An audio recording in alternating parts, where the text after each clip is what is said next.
யாருக்கு கெடு கொடுக்கிறார்? யார் இவர்? யாரு இவர் கெடு கொடுக்கறதுக்கு? இவருக்கு என்ன அத்தாட்சி இருக்கிறது? இல்லை, ஓ பன்னீர்செல்வம் யாருங்க? கட்சி தலைவரா, பொதுச் செயலாளரா? என்ன அவருடைய ஸ்டேட்டஸ் என்ன? யாருக்கு கெடு கொடுக்கிறது? எங்க நான் கூட கெடு கொடுக்கலாம். எடப்பாடி பழனிசாமியை பதவி விட்டு இறங்குங்கள். நான் யாருங்க? நானு சங்கர் சர்மாவோட பேசுறதோட சரி, அத்தோட சரி, முடிஞ்சு போச்சு. இல்லடா, சங்கர் சர்மாவை பத்தி உங்க ஐபிசி மேனேஜ்மெண்ட்டுக்கு கம்பெனி கொடுக்க முடியுமா? நான் யாரு? நானு இல்ல நீங்க என் கம்பெனி கிட்ட கம்பெனிக்கு கொடுப்பீங்களா? ஹூ இஸ் ஓ பன்னீர்செல்வம்?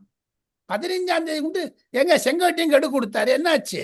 இப்ப அதிமுக தொண்டர்கள் உரிமை மீட்பு கழகம் அப்படின்னு சொல்லி ஆரம்பிப்பதற்காக டெல்லி தேர்தல் ஆணையம் அங்க வந்து பேசி அதற்கான பணிகளை பண்ணுவதற்காகவும், அதுக்கு முன்னாடி அமித்ஷாட்டையும் மோடிட்டையும் பாஜக தலைவர்கள்ட்டையும் இந்த மாதிரி நான் கட்சி ஆரம்பிக்க போறேன் அப்படின்னு சொல்ல வந்திருப்பதாகவும் செய்திகள் வருது. இதுல எது உண்மை? அவர் he is in need of funds.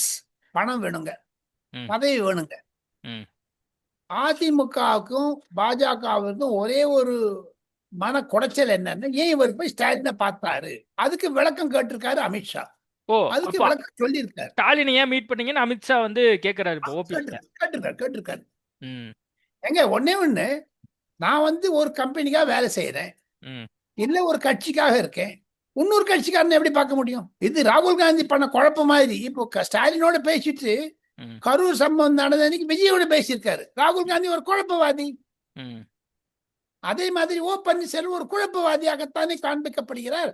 எது இருப்பினும் 15ஆம் தேதி மட்டும் கெடு கொடுத்தேன்னு சொல்லுவது அவர் தன்னுடைய நிலைப்பாட்டை சொல்லுவதற்காக செய்கிறார். எலெக்ஷன் கமிஷன்ல ரிஜிஸ்டர் பண்ணணும், இவர் பண்ணணும்னு அவசியம் இல்லைங்க. ஒரு வக்கீல் பண்ணாலே போதுங்க.